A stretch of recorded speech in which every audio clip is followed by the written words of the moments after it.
REC ने जो है चौथे तिमाही के नतीजे जारी कर दिए गए हैं। उसी पर जो है खास बातचीत के लिए हमारे साथ मौजूद हैं सीएमडी मिस्टर देवांगन सर। जी मीडिया पे आपका स्वागत है। सबसे पहले आपको बहुत शुभकामनाएं हाईएस्ट एफर प्रॉफिट के लिए। क्या हाइलाइट्स रही हैं सर पूरे रिजल्ट्स के? रिजल्ट के हाईलाइट है सबसे पहले कि हमने highest ever profit after tax achieve किया है। लगभग 14,019 करोड़ का प्रॉफिट हमें पिछले वर्ष मिला है। हमारा सैंक्शन सबसे ज़्यादा 3,68,000 करोड़ हुआ और डिसबर्समेंट 1,61,000 करोड़, जिसमें लगभग 67% बढ़ोतरी हुई है। सबसे उल्लेखनीय बात है कि हमारा रिन्यूएबल एनर्जी पोर्टफोलियो में 533% की बढ़ोतरी हुई है। पिछले साल हमारा रिन्यूएबल एनर्जी पोर्टफोलियो में लगभग 1,36,000 करोड़ का हमने सैंक्शन किया था। हमारा नेट इंटरेस्ट मार्जिन बढ़ के 3.58% हो गया है। हम लोग स्प्रेड है जो 2.86% रख रहे हैं। और कॉस्ट ऑफ फाइनेंसिंग हम ने कम करने में काफ़ी सफलता अर्जित की है। जी सर, अगर बात की जाए एनएनपीए में जो है काफ़ी ज़्यादा बढ़ोतरी वो देखने को मिली है। क्या जो है सर इसके पीछे वजह रही हैं और एसेट क्वालिटी किस तरह से है अभी मौजूदा स्थिति में?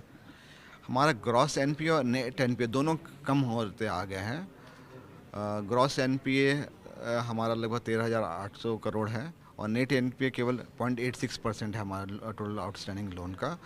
और पिछले वर्ष डायंस energy, Lanco Amarkantak, Bhadreshwar, Nagai project already resolve हो चुके हैं। लगभग 7 प्रोजेक्ट लिक्विडेशन की ओर जा रहे हैं, वो भी उसका हमने 100% प्रोविजन कर दिया है।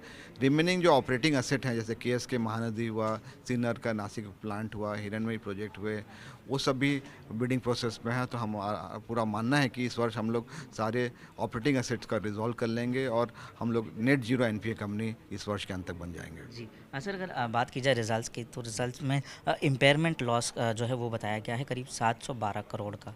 क्या है सर वो पूरा लॉस और कहाँ से जो है ये लॉस निकल कर आए? ये हमारा राइट बैक हुआ है। जैसे लैंको अमरकंटक में हमने लगभग 265 करोड़ का राइट बैक हुआ। उसी तरह डैंस एनर्जी में हमारा 100% रिकवरी हुआ है। भद्रेश्वर नगाई में जो प्रोजेक्ट रिजॉल्व है उसमें भी हमारा रिकवरी हुई है। प्लस कुछ यूटिलिटीज़ के ग्रेडिंग में इम्प्रूवमेंट आया है तो उसमें प्रोविजनिंग कम हुई है। जी सर, सबसे ज़्यादा इस बार जो हम देख पा रहे हैं, जैसा आपने अपने स्पीच के दौरान बताया था कि इस बार 10,000 इलेक्ट्रिक बसेस की फाइनेंसिंग की है और जो आगे बढ़ते हुए आपका लक्ष्य जो है 50,000 इलेक्ट्रिक बसेस का है। तो सर उस चीज़ के लिए किस तरह से तैयारी की गई है? कौन से जो शहर हैं उनको चिन्हित किया गया है और क्या जो ऐसे गाइडलाइंस जिनको देखते हुए आप उसे सैंक्शनिंग करेंगे? मिनिस्ट्री ऑफ पावर और मिनिस्ट्री ऑफ हैवी इंडस्ट्रीज़ ने चिन्हांकित किए हैं लोग जो शहर जिसमें कि जनसंख्या लगभग 40 लाख से ज़्यादा है। 10-11 मेजर शहर को आइडेंटिफाई किया गया है जहाँ पे इलेक्ट्रिक बसेस की पोटेंशियल अच्छी है। तो अभी हमने इस वर्ष लगभग 10,000 बसों की स्वीकृति, इलेक्ट्रिक बसों की स्वीकृति दी थी।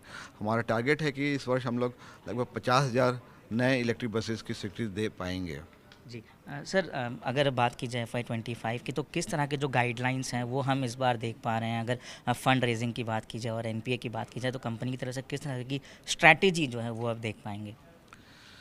कंपनी की स्ट्रेटजी है कि हम लोग कॉस्ट ऑफ फंडिंग हम लोग कम से कम करें। एक्सटर्नल कमर्शियल बोरोइंग पे हम ज़्यादा फोकस कर रहे हैं क्योंकि हमने इनोवेटिव हेजिंग टेक्निक का उपयोग किया है जिससे हम लोग की कॉस्ट ऑफ बोरोइंग जो है वो 6.5% के आसपास हो गई है, इंक्लूडिंग हेजिंग कॉस्ट। उसी तरह हम लोग प्रयत्न कर रहे हैं कि जो अपना रिन्यूएबल एनर्जी के क्षेत्र में ज़्यादा से ज़्यादा फोकस करें। हम लोग वॉल्यूम बढ़ाने में फोकस कर रहे हैं रादर देन मार्जिन बढ़ाने के लिए। जी सर, जाने से पहले आखिरी सवाल, अगर लोन ग्रोथ की बात की जाए तो आने वाले दिनों में किस तरह का लोन ग्रोथ आप देख पा रहे हैं और प्रोजेक्ट फाइनेंसिंग की बात की जाए तो किस तरह का लक्ष्य जो है अभी आप सेट कर रहे हैं? देखिए हमारा लोन पोर्टफोलियो अभी लगभग 5,09,000 करोड़ है और हम लोग प्रति वर्ष लगभग 15 से 18% की ग्रोथ एंटिसिपेट कर रहे हैं। पिछले वर्ष हमारा ग्रोथ 17% हुआ था, तो हम लोग ये ग्रोथ रेट 15 से 18% सस्टेन करने में कामयाब होंगे और हमारा सेट अंडर मैनेजमेंट जो है लगभग 10 लाख करोड़ हो जाएगा 2030 तक। जी सर, हमसे बात करने के लिए, अपना समय देने के लिए बहुत बहुत धन्यवाद।